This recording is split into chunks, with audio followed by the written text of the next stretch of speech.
¿Qué es lo que vamos a hacer en este momento? En este momento, por ejemplo, nosotros estamos viviendo la apostasía, hermanos amados.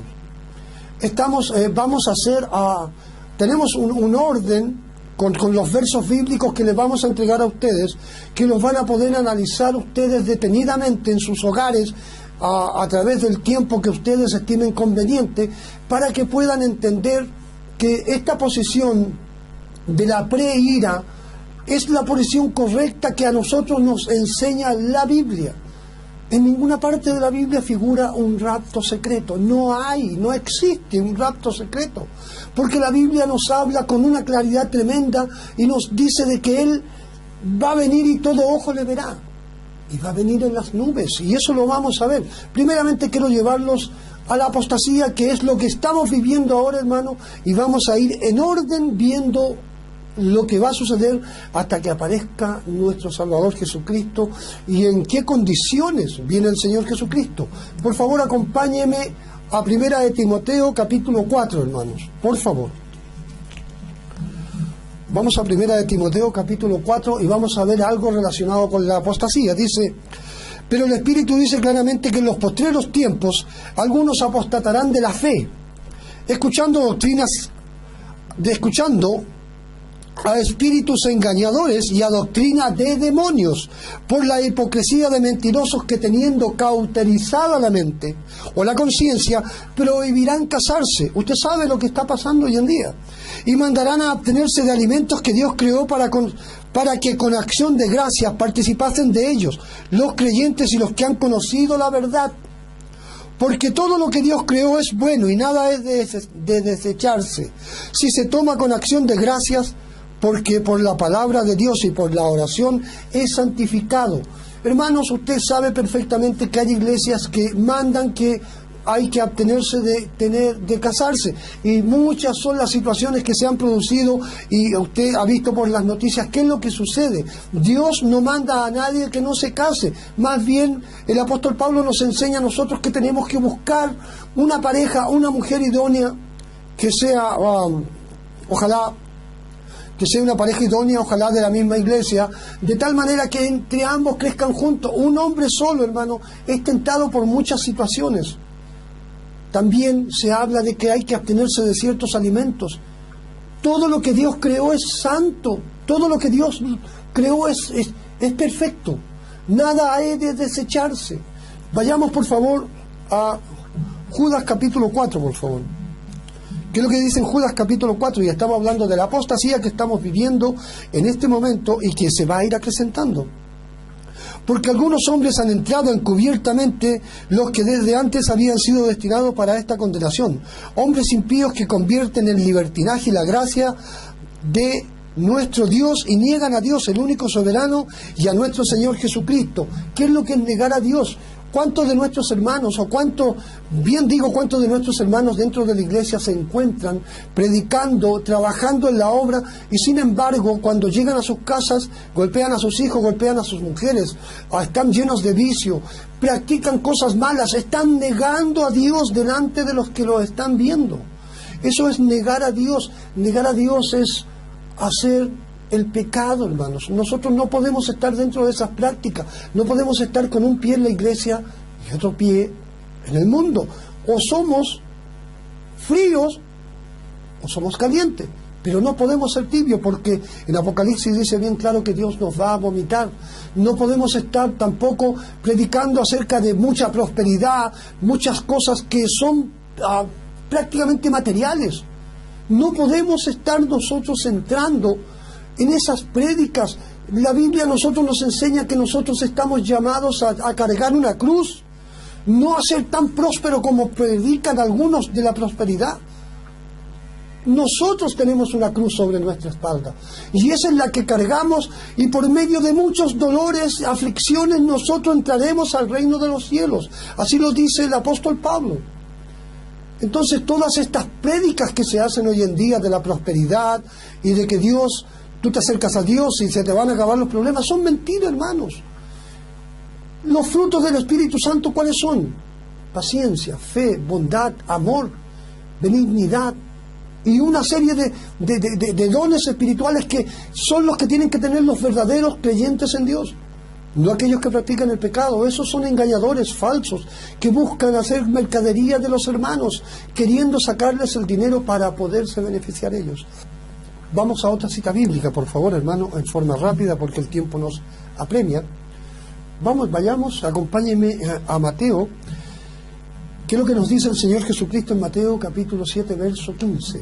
Dice de esta manera: guardaos, dice, de los falsos profetas que vienen a vosotros con vestidos de oveja, pero por dentro son lobos rapaces. Hoy en día está lleno de apóstoles, hermano. Han surgido muchos profetas. Hoy en día usted se mete a las páginas web y todos profetizan algo. ¿Y qué es lo que dice la Escritura con relación a eso? A nosotros la Escritura nos enseña de esta manera: no podemos nosotros profetizar en el nombre de Cristo o en el nombre de nuestro Dios si no hemos recibido información alguna de Él. Si sale de nuestro corazón, estamos convirtiéndonos en falsos, en mentirosos. Nosotros tenemos que recibir la revelación del Dios Todopoderoso para hablar en su nombre. No podemos tomar su nombre santo y glorioso en vano. Está escrito: nadie tomará su nombre en vano, porque no va a quedar por inocente. Va a recibir alguna reprensión, algún castigo. Cuidado con esas cosas. Eso es parte de la apostasía que vivimos hoy en día. Ahora, hermano, acompáñeme a Segunda de Tesalonicenses capítulo 2, hermano. Segunda de Tesalonicenses capítulo 2.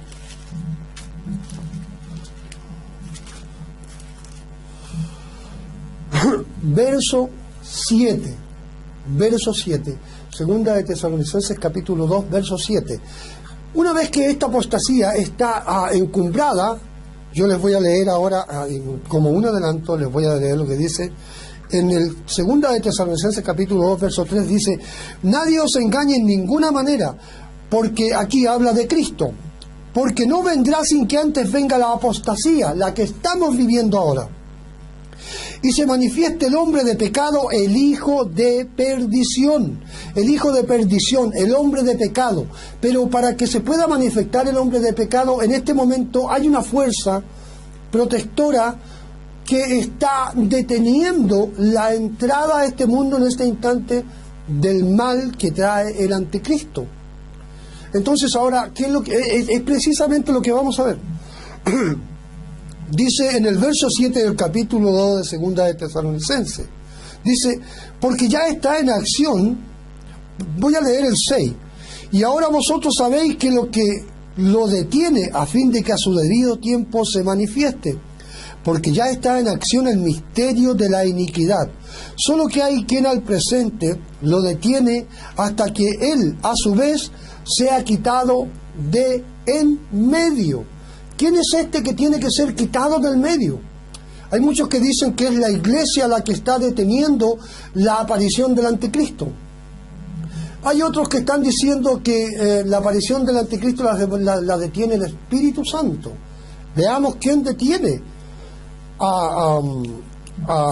quién está deteniendo la aparición del anticristo en este momento. Por favor, acompáñeme a Mateo 21, 33, por favor.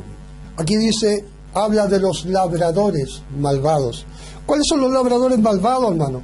Todos aquellos dirigentes y líderes religiosos que han enseñado falsedades y que han desviado al Dios Todopoderoso, han desviado al pueblo de Dios y han enseñado doctrinas de hombre, que en este tiempo lo están haciendo y están llevando a la confusión. Por eso dice aquí en el título de este verso bíblico o texto, dice claramente: los labradores malvados, a quienes se les entregó. Déjeme leerlo. Oí esta parábola, dice en el 33. Hubo un hombre padre de familia al cual plantó una viña y se le cercó de vallado. Cavó en ella un lajar, edificó una torre y la arrendó a unos labradores y se fue lejos.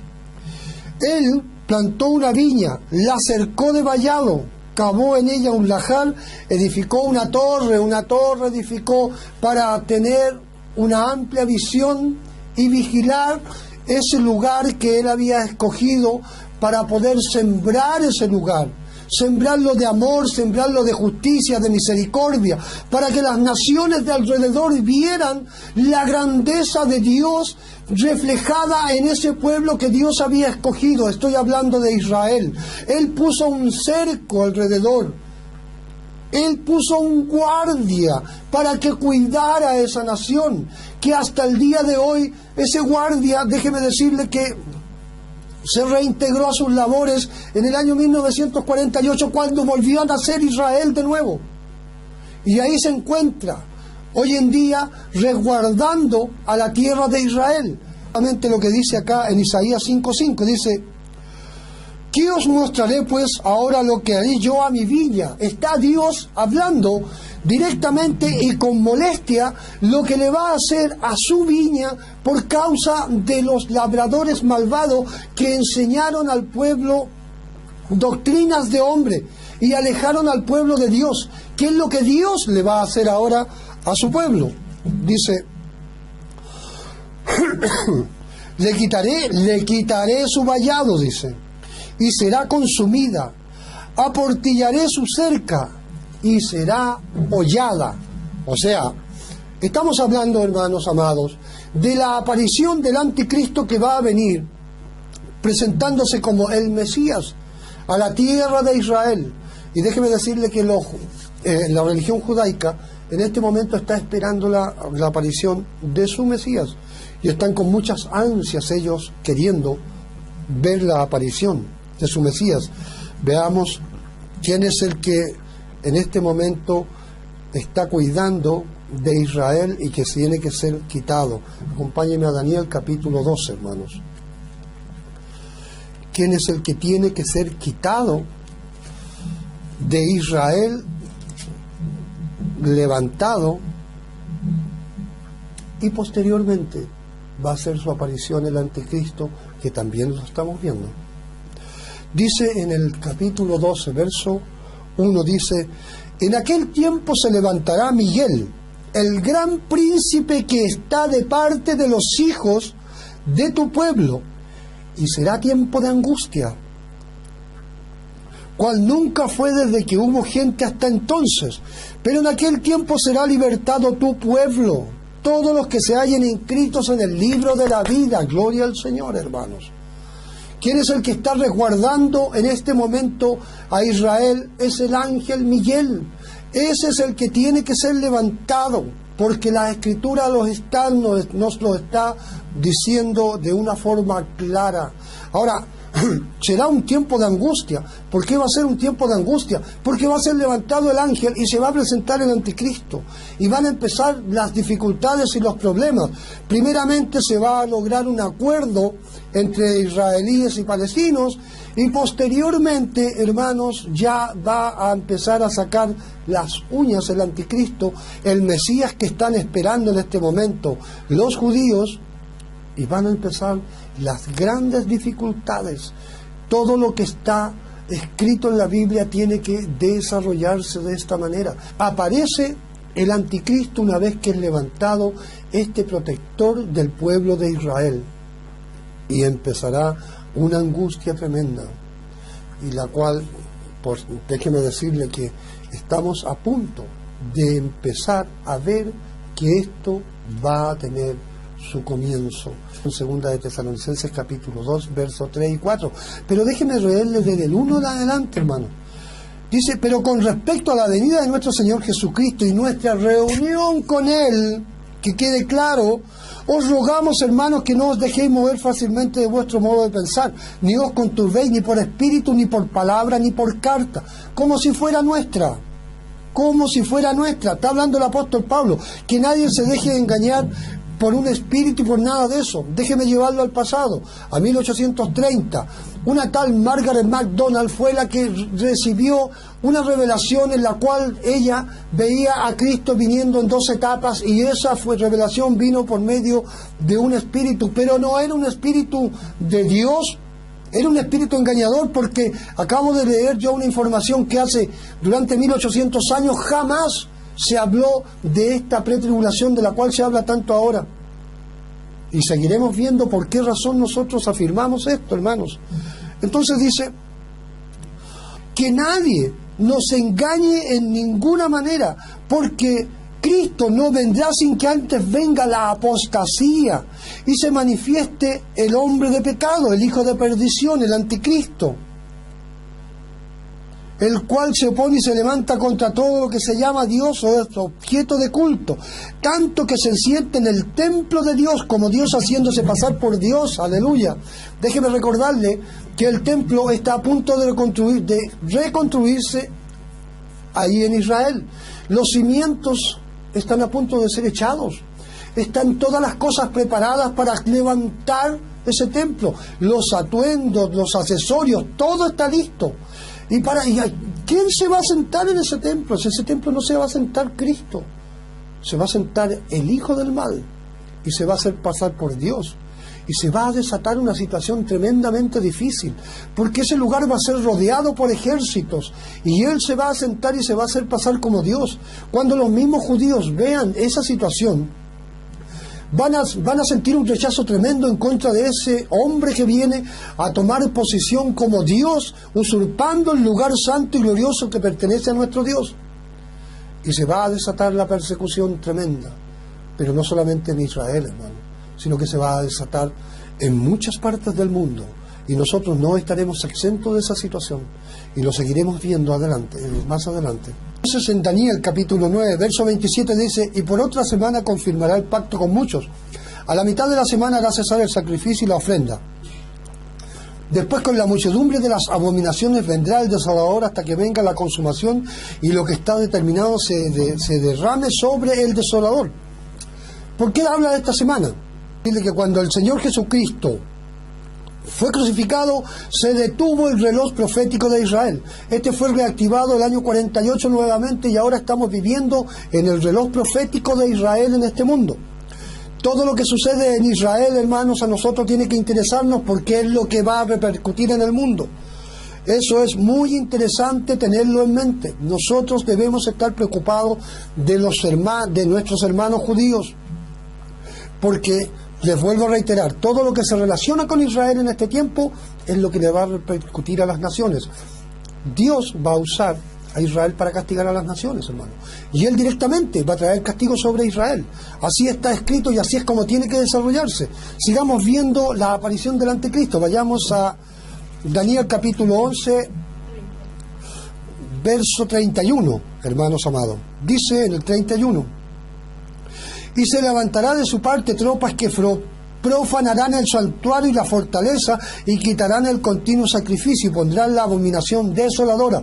¿Qué es lo que es el santuario? El santuario es el templo de Dios en donde se va a sentar el anticristo y va a profanar ese lugar santo y pondrán la abominación desoladora. Van a instalar ahí estatuas y cosas estilo y las van al pueblo lo van a obligar a que vaya en adoración delante de esa estatua, hermanos amados, que creo que va a ser una estatua de Él, que van a tener que adorar todos, y se le va a dar un poder extraordinario que el que no lo adore va a ser muerto. Esto tiene que pasar y va a pasar, déjenme decirle, muy pronto. Usted solamente introdúzcase en las Escrituras, veamos Daniel 36 y 37, ahí mismo en el mismo verso 11, el mismo capítulo 11, perdón, dice: y el rey hará su voluntad y se ensoberbecerá y se engrandecerá sobre todo Dios, y contra el Dios de los dioses hablará maravilla, contra nuestro Padre Celestial, y prosperará hasta que sea consumada la ira. ¿Cuál es la ira que se va a consumar? La ira que se va a consumar en ese tiempo del anticristo es la ira de Satanás, hermano. No es la ira de Dios, es la ira de Satanás. Del Dios de sus padres no hará caso, ni del amor de las mujeres, ni respetará a Dios alguno, porque sobre todo se engrandecerá. Un poder tremendo. Y déjeme decirle que prontamente tiene que aparecer.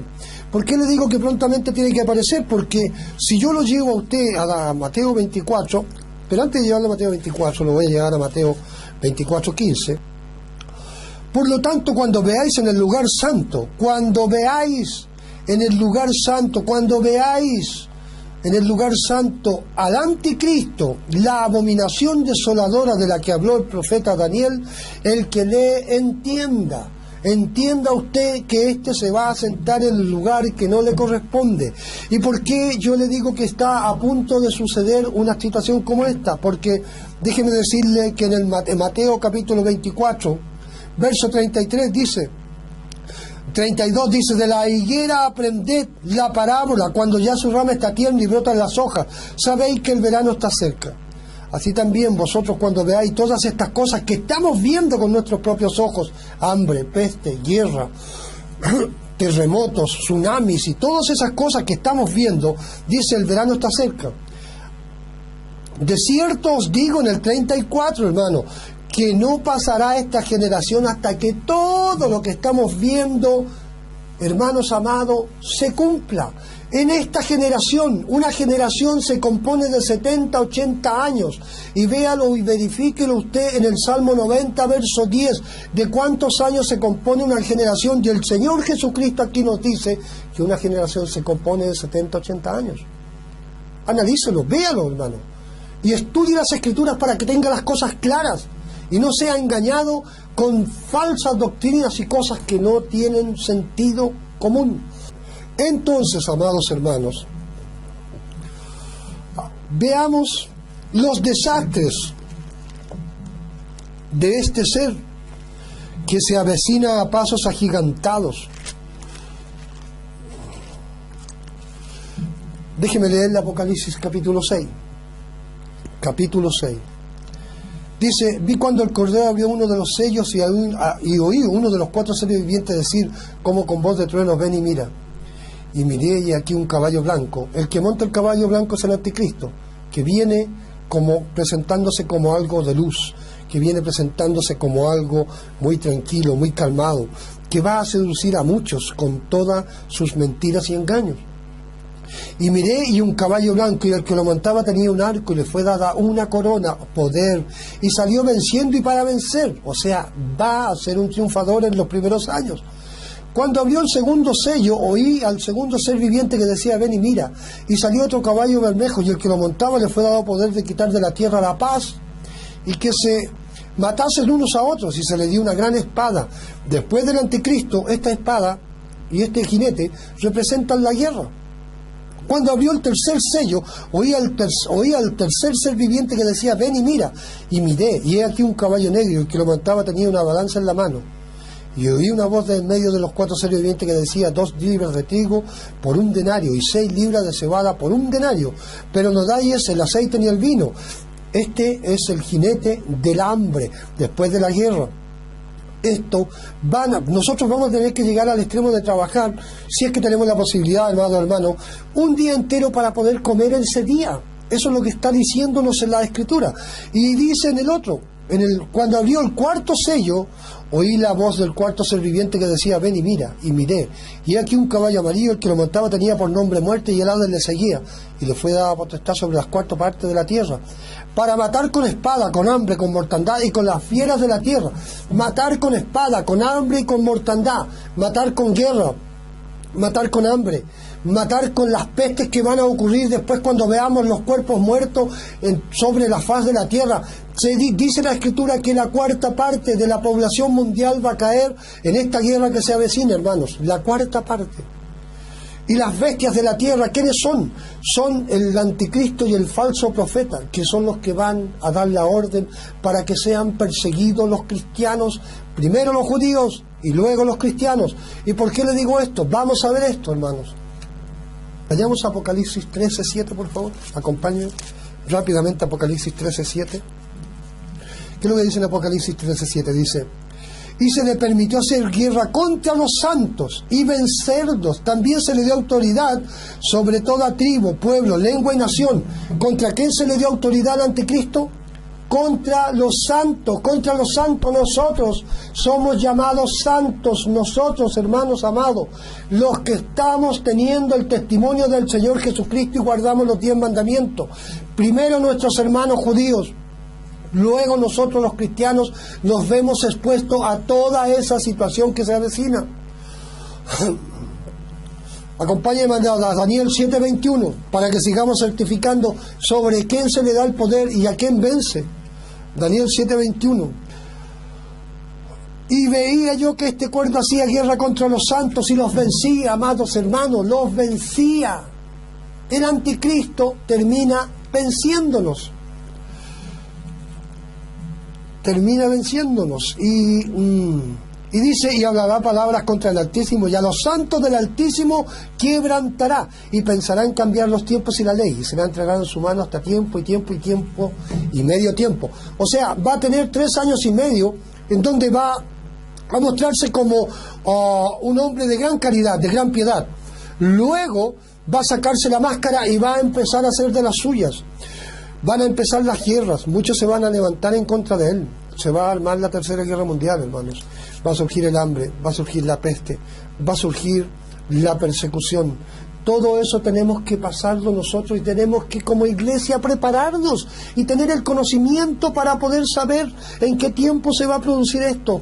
Dice que los buenos creyentes, los que están creyendo, están confiados en Cristo, no van a tener ninguna dificultad.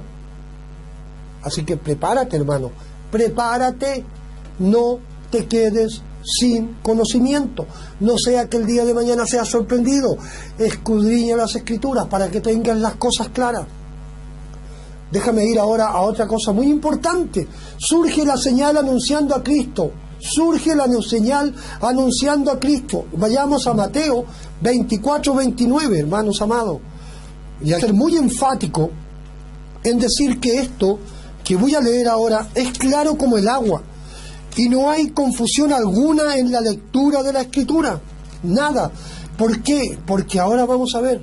Dice en Mateo 24:29, dice de esta manera: inmediatamente después de la tribulación de aquellos días, que quede claro en la tabla de tu corazón lo que te voy a leer. Inmediatamente después de la tribulación de aquellos días, el sol se oscurecerá y la luna no dará su resplandor, y las estrellas caerán del cielo, y las potencias de los cielos serán conmovidas.